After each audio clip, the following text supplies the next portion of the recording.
Excellent. So let's get started. Hello and welcome. How do we bridge the digital gap?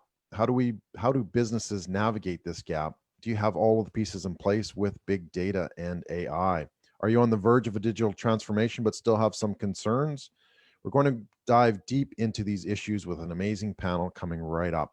My name is Doyle Buehler, and today we're going into part 1 of 2 on how to bridge big data and the AI digital gap. It's part of a study just published by the Keenfolks, where they've taken the insights from 59 experts from around the world and created a roadmap going forward to bridge the digital gap in these disruptive, uncertain times. You can take a look. We'll have the link in the chat, but also in the presentation coming up. You can go to thekeenfolks.com/bridge-the-digital-gap. It's a bit of a mouthful. All right, so we're going to show you how to overcome common big data challenges, build an AI journey for your company, increase sustainability, and dive into what the future holds for big data and AI. Now, if you're here on Zoom, then please ensure your mic is muted, but we all have time at the end to have a Q&A. So please organize your questions now and throughout the program, and we'll get to them at the end as well. If you're watching this live or in replay across the social, please ask your questions along the way in the comments, and we'll answer them as quickly as possible.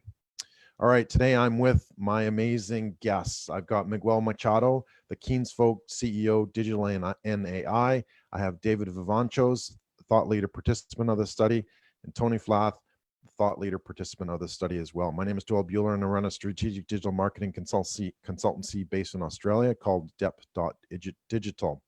All right, let's get to know the panel. So quickly tell us who you are and your engagement with big data AI. Miguel, do you want to start us off? Yeah, thank you very much, Doyle. Thank you all for putting all this together. It's really a pleasure to be with you today. So I'm Miguel Machado, as you said. I'm co-CEO and partner of the Keenfolks. The other co-CEO is Xavi. In this case, I'm responsible as well for all the part of digital transformation and AI. And I would define myself as a digital transformation and artificial intelligence entrepreneur, where we are running more than 4 projects in the area, and looking really forward to discuss this with you. Thank you very much. Yeah, excellent. Thank you. Tony, tell us a bit about yourself. Sure, thanks so much. And Doyle, so cool that we come from the same city, Edmonton, Alberta. You were actually born here. I was born in McCreary, Manitoba, so we got a story to go there. But it's great to catch up and actually be able to have a chat. So my journey into big data AI has been an interesting one over the last few years. I've been engaged in the social media community probably 5 years now, with more engagement. And over the last few years, first I got more interested in AI and how that big data plays from a cybersecurity role I was in at the time in telecommunications, right? And just seeing how, that was being used and automated and different things intrigued me. And then from there, doing work in the social media landscape with brands like IBM, Oracle, Microsoft, I got more to learn, different things about where AI was going and all these different things. And along the way, I had an interest to get a podcast going, which I do have going now, The Wave of Change. That's all focused on emerging tech and AI. But my great fortune is I've had the ability globally to interact with some really significant, thought leaders like yourselves in big data AI. And I've just been a student of life from these people and learned a lot. So really intrigued and excited to be on the show today. For my day job, I work in telecommunications and with enterprise clients in working with them on new technologies and what their requirements, all that good stuff. So really looking forward to the chat today. Thanks. Awesome. Thanks, Tony. All right. And welcome, David, as well. Thank you very much, Doyle. Very nice to be here today with all of you. Well, my background, basically, over the last 25 years, I have been creating companies in the edge of technology, what is possible and what is not. And over the last maybe 10 years or so, basically related to neuroscience and AI. I have been also writing a couple of books. One is called From Big Data to Artificial Intelligence. The last edition released last year. And just a few months ago, I released also my last book, Automate or Be Automated, And my daily job basically is advising companies in the States and some in Europe too, basically helping them to become data-driven companies. And I also have my own company, Mind Big Data, where we are trying to decode what happens inside one's brain and use it as the next way to interact with computers, basically using your brain instead of typing computers, talking to computers, and so on. Basically creating a big data of brain signals and a big data, of course, with AI algorithms to try to decode it. So basically, that's my daily job. Wow, that sounds fascinating. All right, well, let's get into this. So we've got some amazing brain horsepower here, right? We have, for the people who are just joining us, we have David Vivancos from Madrid. We have Miguel from Portugal. We have Tony from Canada, and myself. I'm all the way hosting from Australia as well. So it's cool to see that we have a really global audience as well. We met our keynote, so let's get into the questions. David, Miguel, Tony, and myself. All right. So let's start it off. What are the most important applications of big data today? Where do we want to start? Miguel. Well, I think that in terms of AI applications right now, we are living in a golden era for AI. I think we can compare clearly with the electricity deployment in the moment that every company started to apply in different areas. So the fields that AI can be applied are diverse. In this case, I'm more familiar with the marketing side, but there is a lot of applications in medical applications, research. Even now, in the moment that we are living with COVID, it has been a relevant field in the area as well. All the parts of the financial area, fintech, where it's been developed really strong, and finally robotics and manufacturing. There is many other fields, but I would say these are the ones that are really the most important ones. In our case, in the Keenfolks, we want to be an AI first agency in 2023. There are fields that are clearly defined and we have it as a priority. All the part of SEO, content creation, social media, PR, design, email marketing, development, and even all the part of quality processes and validation. But we are very human-centric and we are very focused in training the people that we have inside. So the impact that we can have in terms of technology and the transformation of the team that we have gets in place in order to combine and have the right balance between AI automation and also the talent that we have inside. We believe that there are fields that will never be substituted. We believe that intuition, wisdom, there are things that are really difficult to get there in terms of AI, at least with the technology that we have. But I mean, the field is impressive and the potential is there. So we are really into it. We are developing several projects in the area. And we are really convinced that in 2023, we become an AI first agency with a clear, defined strategy where David Vivancos is a great component to steer the area along with Marta Sanz that is taking very well care of the development. And we believe that this is going to be the future, clearly. Wow. Yeah, some big plans for big data. Tony, what do you think?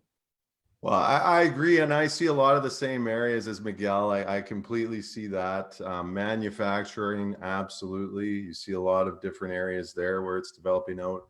Medical, healthcare, huge potentials there where you see different solutions.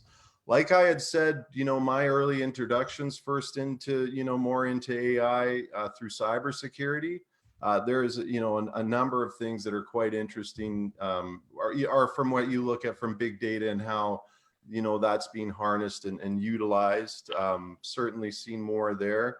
I think you'll see, more and more happening at the edge with IoT, especially with 5G enabling, right? So we'll see more rollout from there, I'm sure. And then, interesting to see more, from chatbots, different things like that roll out and how they're really, harnessing information and automating different things. We'll see more with that, I would think as well.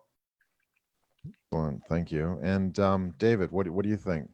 What are we going to see? For me, big data basically is one of the pillars of AI. So basically, if we can understand basically AI, we don't think about data, and we don't think, of course, about algorithms and computing. But regarding the most important applications, I fully agree with both of you. It's basically everywhere. Now with the COVID outbreak, we have a lot of things going on related to trying to decode things related to the development of the virus and many other stuff, and of course, getting vaccines and so on. But of course, it expands to everything. The key point is that we have machines that are starting to do things better than humans in different areas. Just this week, I'm at an international conference, the ACL, the computational linguistic conference, that is all related to why machines are starting to be better than us at understanding language, for example. We have the same with vision. Just a couple of weeks ago, it was at CVPR, one of the main conferences also in this regard.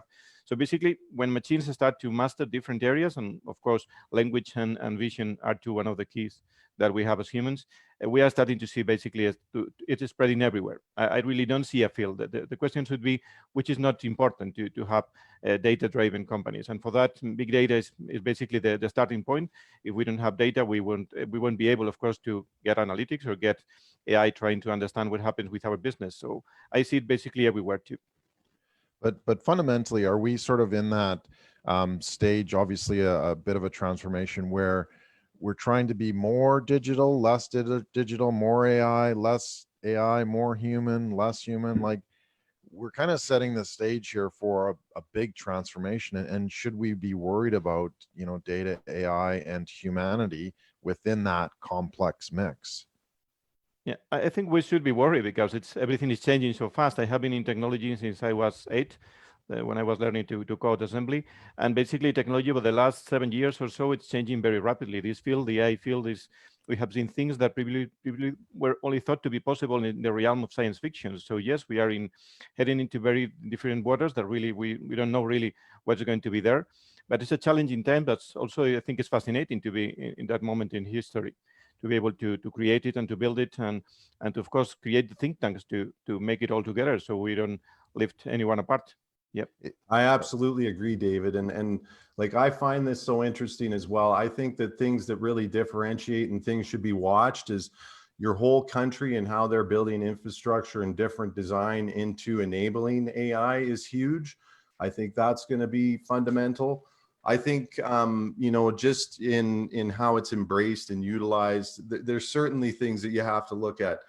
Think of this, for example, if you look at all these solutions that are being built out and patents that are being put out in the world, and you follow the trends of what's happening with AI today, China is clearly winning the race right now as it looks at deploying out AI, seemingly from different stats and things like that are going around out there in the internet that I'm sure we've all seen. But the point is there is a great opportunity for society as a whole to really embrace this. But yeah, certainly I just touched on this on a podcast I did on July 4th with a few influencers. There is so many things that need to be addressed in how that rolls out. You look at privacy, you look at how that's going to roll out. You just look at the licensing and the IP that's being developed into this. And then you look at the global scale of cyber warfare really that's happening, right? Where that IP becomes highly valuable in a global scale, right? Where they could potentially breach that and get to that technology quicker. So it is a really interesting time, but also an incredible opportunity. Yeah. I would add up, and it's quite interesting that it's an entrepreneurship moment. Now, I think that the basics that we needed to develop in the field are already there. We have data abundance, that is the base, as David was saying. We have already the computational capability. We know the part of deep learning development.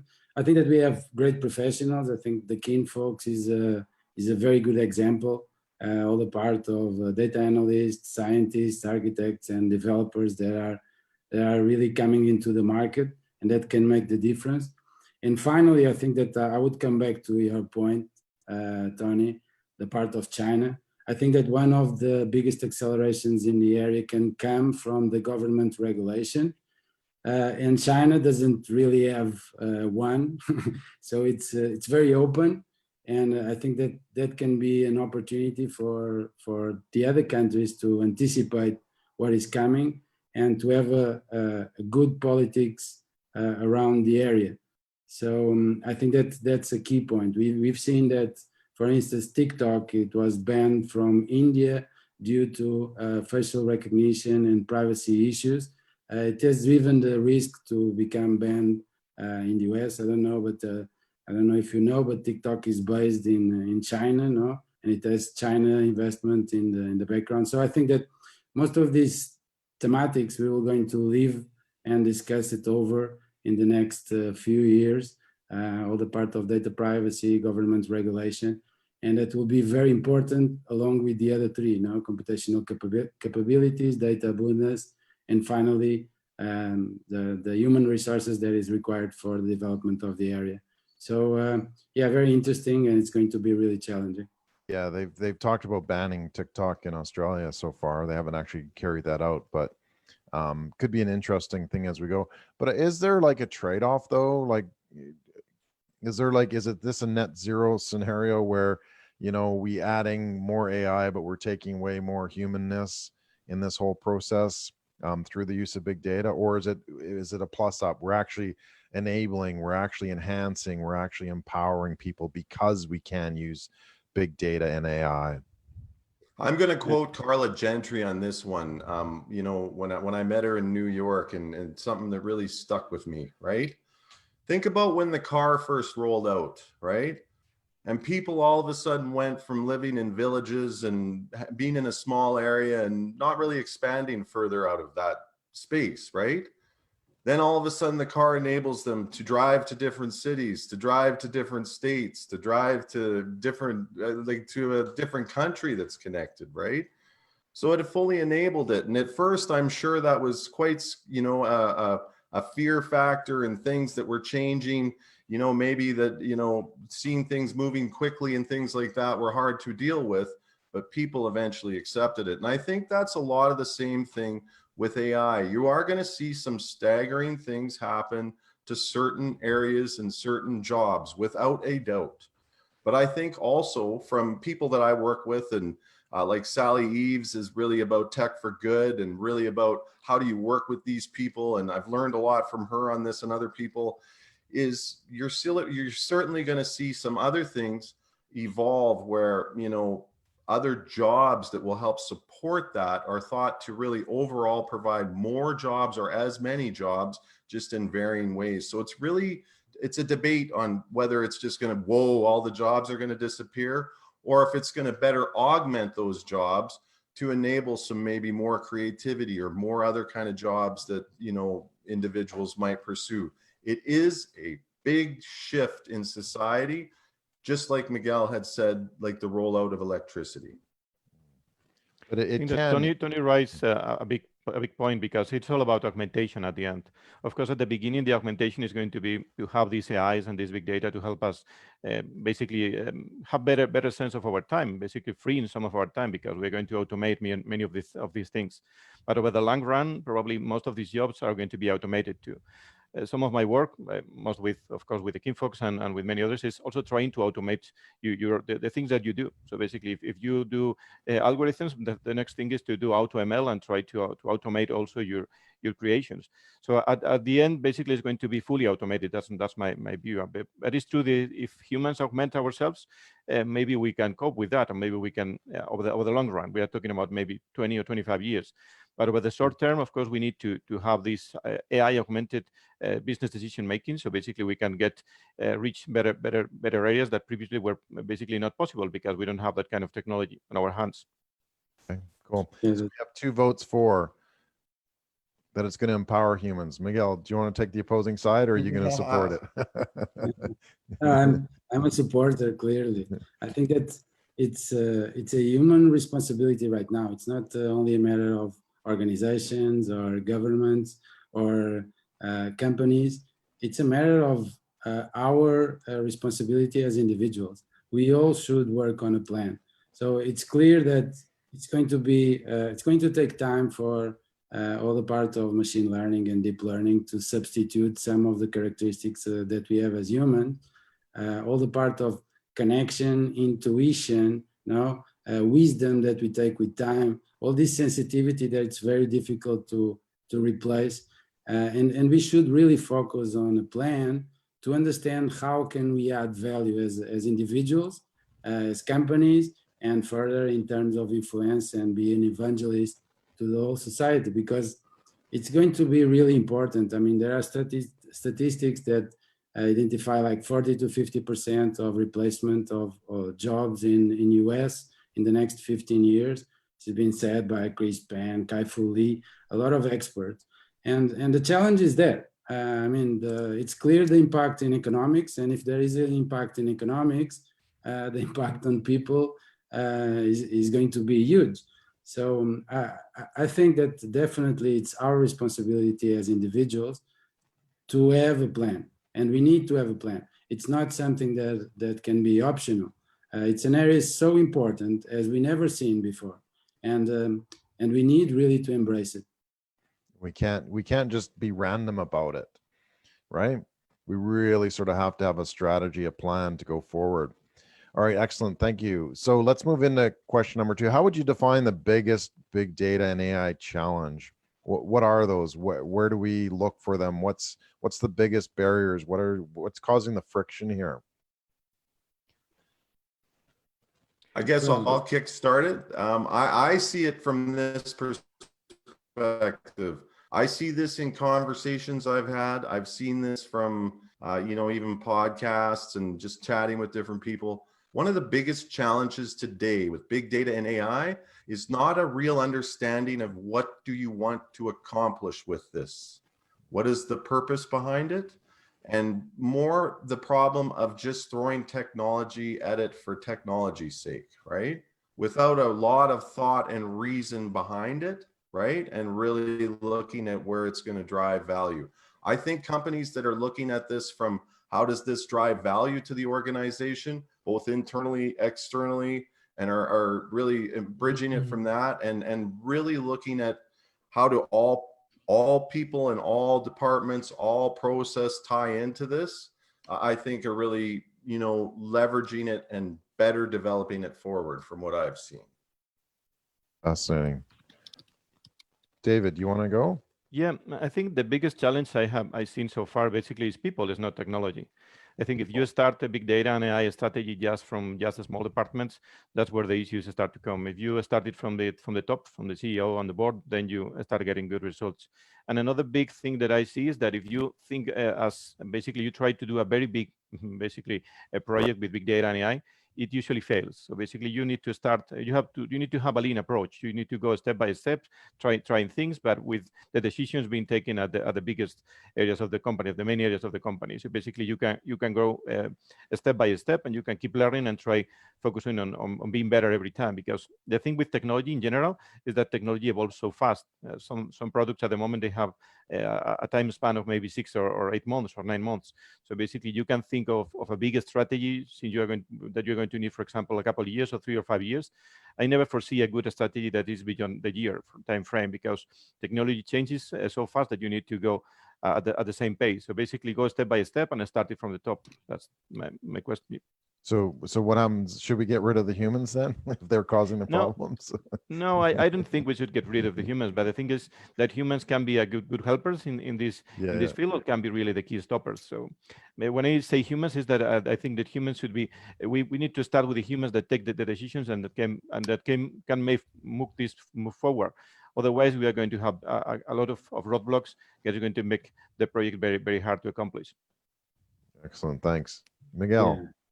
Yeah, definitely. I think the humanization is a very important topic. I think about humans before technology. It was always one of the important fields in any technology area when it was adopted. So we need to come back to that. I think that the working force preparation based on the limitations and how to add up the value, the required value, how we monitor the development and how we lead the industry development. That's very important. The government regulation, all the part of AI ethics, now that we've seen cyber attacks, how are we going to How are we going to control that? And then finally, I think that it's pretty known, all the part of data privacy. And you know here several examples we've been already discussing in terms of social media, all the part of Facebook, some examples like Cambridge Analytics and what happened. And also lately, the TikTok example is a very good example. So I think that these four big challenges, the humanization, working force preparation, the government regulation, and finally the data privacy, are going to lead the discussion of the area as the biggest challenge. So is there a quick way to overcome these then? Like, is this something that we can resolve fairly quickly, or does this unroll it past like the 5-year plan? We're going to talk about that coming up, but is that like a 5 to 10 year plan, a 10 to 15, or can we address these issues right now? I think David touched on it a bit, and I'll kind of carry forward and certainly would leverage his deeper understanding. But it's like he touched on this briefly of more of an agile approach to how it rolls out. And I had a recent podcast with Dan Yarmuluk, and I've developed over the years a good friendship with him and learned so much from him. And one of the things he touches on, to have successful deployments of AI and big data projects is really to start and take an initial look. If you're going to really embrace emerging technology, think about how your big data and your AI play all the way along that process, right? So for example, I read something, and I think it was something on the notion of, so if you have a DevOps world, right, where you're more agile and you're rolling out things quickly, iterations to move things along, if you take that same approach almost like a data ops perspective, right, where you're looking at all the stages and processes, and then you're also putting in another thing that's key to this, let's back right up, and I think Doyle, you touched on this, is data science people. You certainly need to have individuals that are highly skilled in this, highly trained, understand it. It is a newer field. Many people are, into, doing some incredible things, but it's certainly somewhere where you want to have expertise. And, just like Bill Schmarzo, the big, he's the dean of big data, and he's been a real influence to me as well.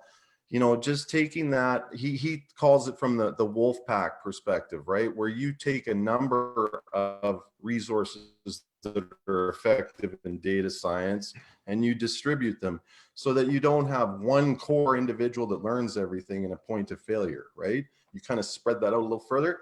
And then from what Dan was saying to me that really impacted me is you take bite-sized projects. You don't try to solve the whole problem all at once. You do it in iterations more to roll out. You don't have to be AI and harnessing big data across the whole entire company to be an AI-driven company. You can be doing pieces of it, right? So I think that's key as well. The bigger stuff on privacy, those other things definitely have to be impacted. They're going to be longer term. But I think there's still enough ground to be made right there, right now, especially in this time of uncertainty where you can, put in things in place right now to better prepare yourself for the future. I think there's, that's the approach I would see taking from experts I've talked with. Okay. So, Miguel, do you think we can overcome these fairly quickly, and David as well? I think that definitely we have a big opportunity right now. I think that we have a digital steering that we never seen before. So there is long time that digital transformation was in all boards of the companies, but now it's a reality and it's coming very fast. So direct to consumer for companies like fast moving consumer goods sectors is coming very strong. And one of the realizations that we can reflect upon is the importance of the e-commerce. So as you know, in China, they are really developed on that. They have WeChat with QR codes that allows the payments, the direct payment, and they are very evolved in terms of automatization of the point of sales. So there is a lot of data there, and it's very important. So now companies like all the fast-moving consumer goods, like Coca-Cola, Mondelez, all the big ones, Nestle, they are all thinking about that, how to connect. And I think that a global vision is what can somehow transform the business. And by transforming the business, all the other issues we will have to overcome. I think that economy is always pushing first. So by pushing first, we need then to lead, and to lead with responsibility. So I think that it's a big advantage that we are having right now, unfortunately because of COVID crisis. But we have a great opportunity, and we need to be wise in the proposals, in the strategy, in order to take the best out of this opportunity. Yeah, and finding the right people is a good thing that Tony says. Of course, if we don't have people, and there is a lack of people in this field at the moment, it's critical. And just last week I was talking with a school principal, and I was told her that they are basically creating the last teachers of machines. The child that she is trying to build in that school are going to be the teachers of machines. And in that regard, we need to focus a lot on education. If we don't educate in this field and we don't create a good pool of people to help us drive it faster, it's going to be an issue for the countries that don't do it. And regulation, on the other hand, is going to be critical. If we have like regulations that really stagger it, or maybe don't delay basically its development due to many incredible factors, it's going to be challenging. That's why countries like China, as you said, and others are going to be faster, because they're going to have the data and they're going to learn from that data. They're going to put any roadblocks to use them, and that's going to be an issue. And also we have many countries, most of the countries really don't have good AI strategies, and they're really not investing a lot of money in this, and that's going to be an issue too. We are going to have really good countries that are going to be good in this, and bad countries in terms of not being ready for that. I usually go to the main AI conference in that regard. It's called AI for Good. It's in Geneva, with basically all the UN institutions and the X-Prize Foundation and others got together to see if we can make a better world related to having AI to reach everyone in all the planets. And it's going to be a challenge. So because we're going to have countries that are not really understanding this on a deeper sense. Yeah. Well, and I'll go back to my example where I was talking about going from a horse and carriage to an automobile, right? So if you look at like AI now, you've got all these factors moving so quickly ahead. You do have to be better prepared in order to meet those requirements, right? You have to have that bigger scale. Or, for example, let's say that you don't have the most appropriate big data. Big data, you mentioned it yourself, David, big data by itself is meaningless, right? Unless it has an appropriate highway and a vehicle to get to that big data, right? So, that's something that I really see is you really got to have the people, process, and ideology about that technology and how it's going to be used. I know you touched on it, David, and I totally see that. And I know even from things I've read about you, Doyle, and projects you're working on, it's something you look at, right? And it's certainly something I see as well. And I know, Miguel, it's something important to how you're rolling the Keenfolks out as well.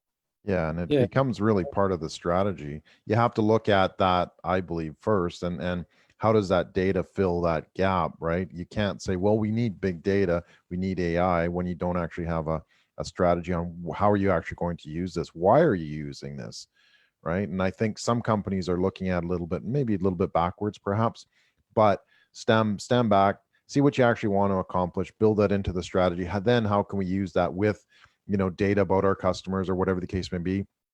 Privacy concerns obviously being looked at, but also what can we actually do with that, and how can we create that experience as well? Yeah, I think that you mentioned a lot of topics that are really important for the field. One is learning. I think that we need to develop talent. I think that it's also a responsibility for the individuals. It's not only a global responsibility, but it's a responsibility for each one of us. I think self-learning is by itself a very important area. I think that there is a huge opportunity in the AI development that didn't happen in many areas. Right now, there is a very collaborative setting. So there is a lot of open source, a lot of information that is being shared directly by the researchers. And moreover, they are coming very fast. So everybody can have access to that. And that is generating a pool of innovation that didn't happen before in many areas. So I think definitely it's a great opportunity, and it's an opportunity to embrace from all the aspects, from individuals, from the talent that is going to participate, and also from the organizations. So definitely, it's a very important point and an opportunity for everybody.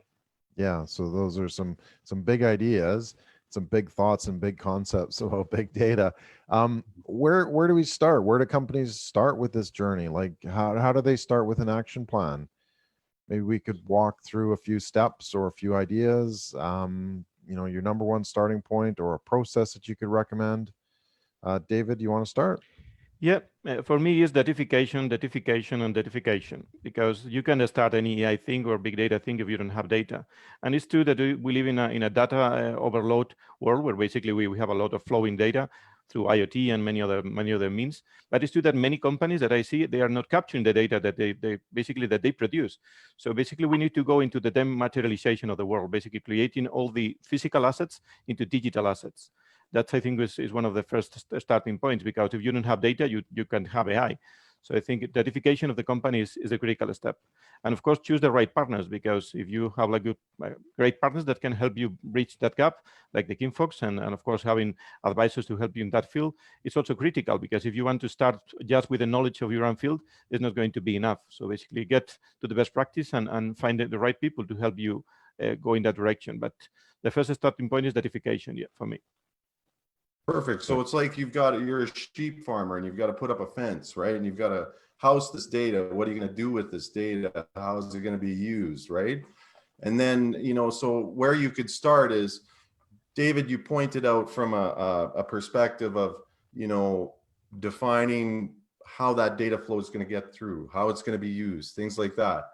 Also, I think important is looking at, what in that data are your crown jewels? Where's the value? Where's the value that you want to drive out to your organization that might make more economic sense, that might add new lines of business, or it might add new levels of service to customers, that might, make you socially more aware for something that you're doing, right? Or you're broadcasting, right?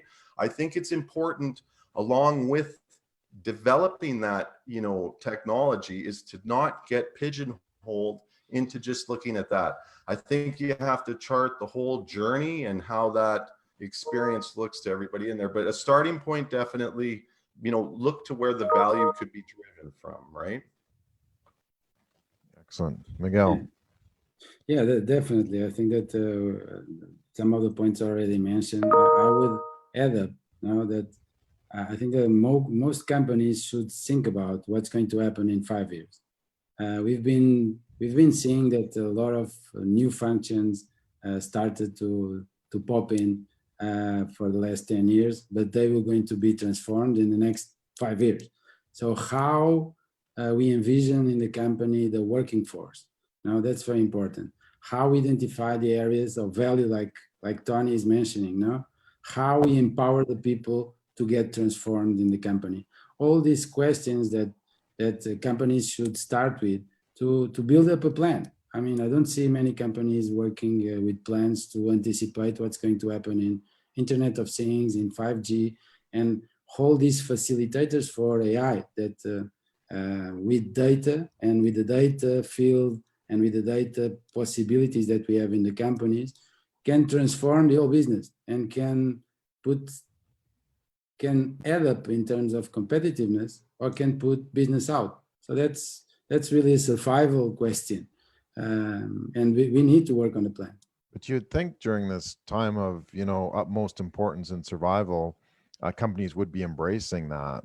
And are they still kind of running scared? Like, quite honestly, I've seen a lot of companies kind of withdraw during this stage, during the crisis and that sort of thing. Yet there's so many opportunities that they could actually use if they could build more digital assets, if they could leverage those assets, if they could understand how those all fit together.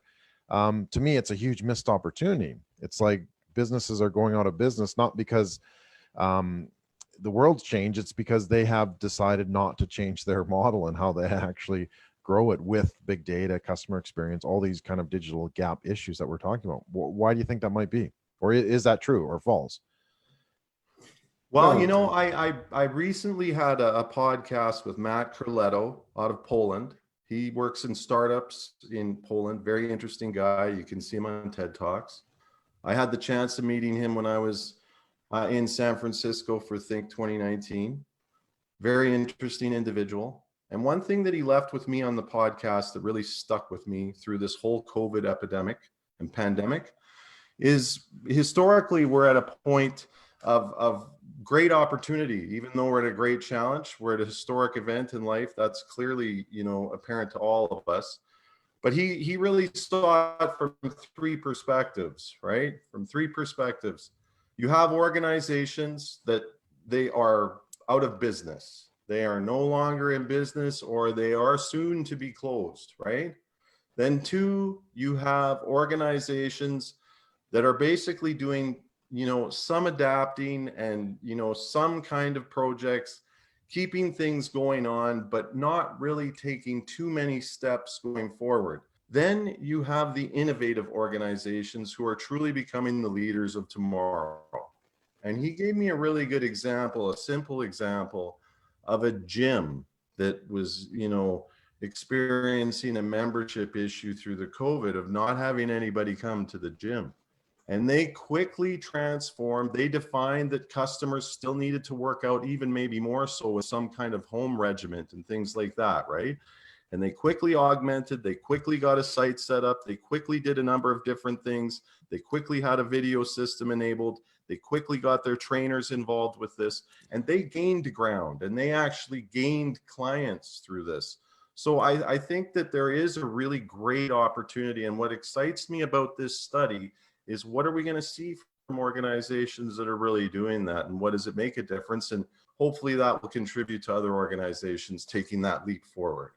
And I think seeing that digital, it might be fun, Miguel, to do like in a year from now, see kind of who fell into the digital chasm and who kind of came up on the other side. Yeah, I mean, Digital chasm. yeah, definitely. I think that we live in this economy surviving era. I even go further regarding the Tony analysis, and I would say that companies that don't embrace disruptive innovation, they will not have a future, because this is how it is. I mean, and they should think about long run and the vision that they have for all these things that are happening. I mean, you see that the leading companies in the world right now are extremely oriented to testing, and they test more than 1,000, 2,000 times each one of the business that they have, according with the responsibility to innovate and to get the competitive edge. So, and this is not only for the technology sector. I think this is valid for any sector in the business. And companies need to partner with agencies, consultancies, and also develop this entrepreneur philosophy in order to get this edge. And it's disruptive. It's not only innovation right now, it's disruptive. And because there is the big opportunity. And that is the responsibility for every company. Yeah.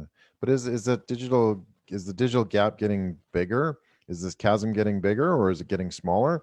You look at a company like Cirque du Soleil, 2 weeks ago, they went into receivership.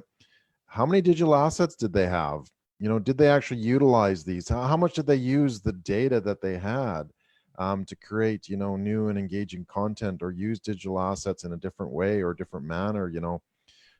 Streaming spectacle kind of thing comes to mind, where they could actually profit or see in that opportunity. So are some companies just missing it? Is this gap getting bigger? Is it getting smaller as we progress with the technology? What do you think? I think it's getting bigger, because basically the gap is getting bigger. Yeah, I think it's getting bigger, because the thing that you need to start it is going to basically be more challenging for the companies. And if you have started too late, basically you are going to be missing out. What we call today digitization is what we did, for example, when I started my first companies in 1995. Basically, theoretically, it's the same. Basically, the technology may differ, but some of the things are very similar. And some companies at that time did do nothing, and many companies still do nothing at the moment. So I think that you either embrace big data and AI at the moment, or you will be in the graveyard of companies. So in other words, those businesses deserve to fall into the chasm? Yeah, well, Yes the or no? graveyard. The graveyard, the digital graveyard Yeah. takes another victim. Hey, the milk truck with the horse and carriage isn't coming around anymore, right? Yeah, true. There's still some more to go. All right, cool. So moving on, what is going to be, we did talk briefly about it, but the next 5 years, right? What's going to be the biggest impact that we see within business with big data and AI? Well, from my point of view, I think that definitely is the entrepreneur's time. I think that right now AI is divided between 6, 7 big companies that are steering AI from a strategic logic. Now we all know some of them. Now, so Google, Amazon, Tencent, well, a lot of Chinese that are coming to the place as well, Alibaba and all of them. And I think that the future is going to depend so much of them, but more from the entrepreneurship that we can add up, because there is a lot of ideas that we can put in place. And as I said, I see it like the electricity discovery moment, and where we started to deploy the electricity in all the kind of businesses that we had possibility with. So this is the kind of era that we live. It's a big revolution, and it's really exciting. So the way that we approach it is going to be the difference between really to take the opportunity on and or just lose it, as we were saying. I'm going to give an example of what's going to be available, really even just in the shorter term, 3 years. And then I want to turn it over to David to get his insights on this, right? I recently watched and read some information, and you touched on this, David, on how like language is going to be really automated within 3 years, to the point where it's almost like the Star Trek replicate, or like where they have the language ability to talk to one another and have it do right there in their ear, translate it as they're talking. This is 3 years away from happening, apparently. Now, David, maybe you can talk to that a little more, but when you think what the impact of AI and capability is going to be in 3 years, you wouldn't like, it's at a point where, do you teach your kids a language now if it's going to be automated? I think there's still value in that, but just think about this from, a real fundamental change over the world. And this is just one example. And David, I'd love to get your insight on that. Yeah, fully agree. 3 years or maybe even less. Just this week I have been in this conference, but it's still going on. And basically our brain has close to 100 billion neurons and trillions of connections of these connections between the neurons. And just in the last networks that we have to understand language precisely are close to these 1,000 billion parameters. The last one just a few weeks ago was 200 billion parameters. And we have now at the moment ones that are close to 1 trillion parameters. American trillions. It is true that we don't have yet the computing power to do all the things that we want to do with this technology, but it is true that language is fully dominated by AI, and 3 years or maybe less, we will have this replicator that you say, Tony, totally agree. For me, the next 5 years is going to be automation. If you don't automate, basically you're going to be very, very soon very out of business. So I think, of course, robotics is going to be playing a big role here. We, of course, need to reduce the cost. We need to get also into energy. Energy is going to be another of the key aspects to grow, because we can have robots that really go fade out because they don't have energy. But for me, automation is the big part. Just to name an example, I have one of my clients in the US, a CEO, not very popular, asked me just a few years ago if I can get his company to be from 5,000 employees to 5 employees in 5 years, basically automating all the other jobs. It is true that for him it's not going to be 5 years, it's going to be a bit more, but it's true that either his company do it, or maybe another startups come from the Bay Area or whatever, or from Singapore, and is going to do the same with just 5 people. So the thing is, you need to automate. You need to understand the process that you do in your business, and keep the automation as your mantra, so you really cope up with what is coming. Yeah, no, that's fascinating. So do you, and I do want to learn to speak Spanish though before this all happens. So I'm with you there. I'm with you. Yeah. But is there like an inflection point, like we have these merging issues, a tipping point, inflection point, whatever you want to call it, where we're seeing sort of an acceleration of this, where more and more companies are kind of getting things done, and we're reducing, obviously not the effectiveness of the company. We're increasing the effectiveness, but reducing sort of that human requirement through automation. Is there something like that? And if there is, where would we be at in We this are starting stage? to have AI as a service. Basically, we are starting to have like AI as a service. what previously was AI, now is basically just an app. Yeah, that's one of the areas. Tony or Miguel?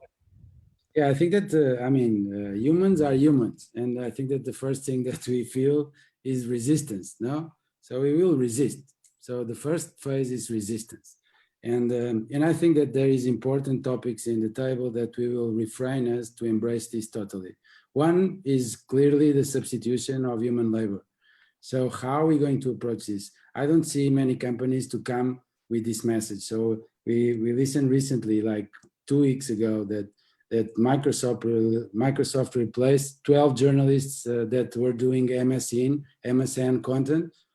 Of course, there is a PR idea behind, but it's true that there are not many companies that can come out from different areas saying, okay, I'm going to substitute already 20% or 30%. So I think that we are seeing this from, I would say, an area that always suffered a lot of transformations, like manufacturing.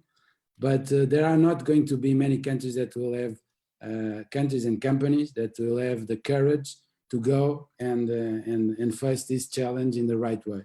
So I think that the space is for a lot of startups, like David was mentioning, that will come first.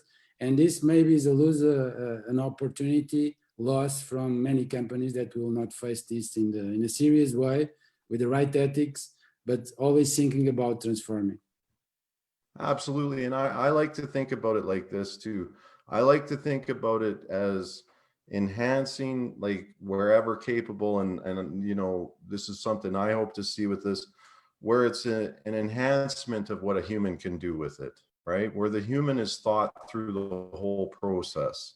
And maybe so many automated processes can't be done by a human, but if they are done and they enable the human to focus more on some other things, or customer journey, or social awareness, or other things like that that are better for the society, then that's a positive thing. And I think that's really key to how this rolls out.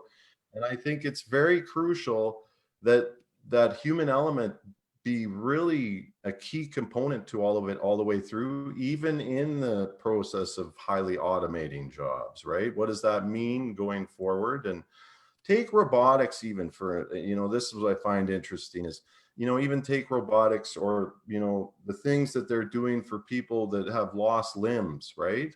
With a robotic arm. It's amazing, where it's physically connecting with your nervous system almost, right? Like, these are things where it's so intriguing because it's just an extension of the person. It's not a replacement. It's not a, anything else like that. So my hope and my desire, and really even from, some people I've chatted with out there that I've mentioned, is to really see that focus more on how is that going to better the overall human, humanity. Is there a maximum or a minimum though? Pardon me? Is there like a maximum or a minimum though? It's really, that we're so, like, look at it like this. Where we are in all of this AI, it's like we're hardly walking with it, right? We're not even a toddler, right? We're just scratching the surface with what this capability has, right? So, there's a lot that has to be defined along that. And, it really is in a 3-year window, you don't know what's available next, right? So would you put us kind of sub 20% in terms of that interaction between humanness and AI, or higher? And what's the maximum level that we could get in the next 5 years? I'd probably say that now, but where do you go to? That's a really great question. And what does that all look like? That's a big question. But it's big data and it's AI, Yeah, right? there you go. Some big issues. Way to nail it. Yeah, and a big data gap too. So what are you thinking, Miguel and David? So from my point of view, and coming back to the gap that we were talking, I think that consumers are embracing technology in a very fast pace. This will guarantee that we will have the technology connection and also the data to operate. And in all these fields, it really depends on the people and the way that they're going to embrace the innovation. So I think that is really the key point right now. And I think that a positive understanding of what is the future from my side is always the option. So I don't see it in a negative way. I see it in a very optimistic and positive way. And finally, we will be able to manage this technology like we manage the rest that have been happening. So it's true that it's a completely different challenge, but I'm very positive and optimistic regarding the future. Perfect. Thanks. Yeah, I think we need to put human first because we are still humans, maybe not augmented yet, but we are still humans. And we need to see that we need to change our societies to cope up with this. So if we need to, we want to keep working because working is something good for humans. We need to think in new models. I think, for example, the New Zealand model of trying to delay, instead of having 5 days of work, you work just 4 days a week, and maybe 3, maybe 2, maybe 1, could be one option. Since if we are starting to automate many things, instead of getting rid of the humans, we may need to have them working less, basically working what is more important to do the job and have machines do the other stuff. So I think we need to 20-hour work weeks. Yeah, we need to rethink the model of societies here. You have in Australia too 4-day weeks now? Yeah, there you go. But I think I passed that robot test where it says click here if you're not a robot. Yeah. So can you actually prove that I am or am not a robot? Good question. All right. Yeah. Well, let's get into, we're going to wrap things up quickly. Just want to do a quick lightning round. Just what is your biggest topic or biggest idea about AI, big data right now at this moment in time? Well, we in the Keenfolks, we want to automatize the digital gap. So we want to understand the connection and how we help companies to identify and score what is the digital gap to steer their competitiveness. So this is, I would say, the big idea that we are working on, and it's for us a very fertile area that we are putting a lot of resources. And I'm really intrigued to see, how it will roll out further. I'll give you an example, another example of an organization I was chatting with, and this whole post-COVID-19 and what does it mean to an organization, manufacturing organization, shop floor, has people working on the floor, right? The organization that offered the solution was an IoT organization who quickly adapted their solution so that it would have sensors for the floor. And essentially what these sensors on the floor do is they isolate, they scan for all humans that are on the floor. And what they do is they take everybody's temperature, these sensors, right? And in a case where that temperature exceeds the limit and might show casing of fever and potential COVID, then they immediately have protocol in place to act on that, all automated, right? Well, when I was told this story from the organization, the company that was looking at the solution immediately wanted a PO. And he said what was so surprising about it, they haven't even discussed pricing at that point. That's how fast they moved on this thing, right? So to me, it's really interesting to see how these organizations, after this post, this whole epidemic that we're all experiencing, what to see these kind of examples come to life is quite exciting to me. I think it's huge opportunity. Yeah, and it almost starts with the idea first, right? Hey, we can do this. Did you know that we can do this? Oh yeah, let's do that right now. Yeah, I would even say, like David, I think that David is one of the big motivators to make possible things that seems impossible. So he's always in the board trying to reinforce this idea, and I'm really a fan of that. I'm a fan of thinking about making possible what seems impossible. Yeah, what I Fantastic. call the impossible factors. I think we need to be challengers of these impossible factors. We all through time think of things that are probably impossible. For me, it's a bad word. I don't use it. But probably in the past, we may think that some things were impossible. But if you look at it with today's technology, with today's eyes, probably they are possible today. And for me, the key point at the end is trying to don't waste your time. Don't waste your time either as a human or as a company, and don't do repetitive tasks anymore. Basically, learn to automate and automate as soon as possible before it is too late. Absolutely. And as a kid, I watched Star Trek. I was intrigued with it. I also lived with 3 channels, so I only had so much to watch, right? But one thing that really stuck. I remember those days. Yeah. You sat and you watched this and you thought, wow, they can go to a replicator and they can just get food. Well, we're there with 3D printers, right? Or the whole interacting with someone with a different language and just being able to talk to them. You know, that just seemed out of this world. Well, we're right there. Like, what next? And that's going to be what we need to decide next.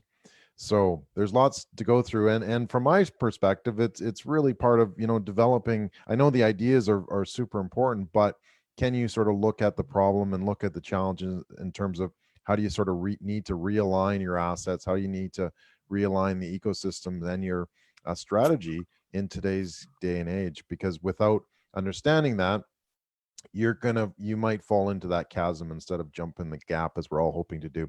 So I'm going to get into questions coming up. So if you do have some questions, feel free to put them in the chat box, and we'll hopefully get to those questions. And if you'd like, we can actually have you come up on screen and ask a question, and then our panel can answer that question too. So start typing in your questions in the chat box, and we'll be happy to get through those. Just in closing, I'm just going to keep things rolling here while we get a few questions coming. Next week, we're going to be having our part 2 of the show, where we're going to be talking with some other global experts as well, talking about the Keenfolks study, about the digital gap. And we're going to be talking about customer experience across the digital gap. So it's going to be a pretty exciting program to come and see as well. Please like, share, comment. If you're watching this on social through the live, please hashtag replay or whatever the case may be. And we'd love to hear more from you. Please hashtag the digital gap as well. And hopefully we can answer those quick questions as quickly as possible. So I am going to switch off live, and we are going to just stay on Zoom to answer the questions and that sort of thing. So my name is Doyle Buehler, and on behalf of our guests, thank you so much for spending your valuable time with us. We truly hope that you have learned some new insights today. I really want to thank the panel. We will see you online, and let's continue on with the questions. And I'll just turn off live.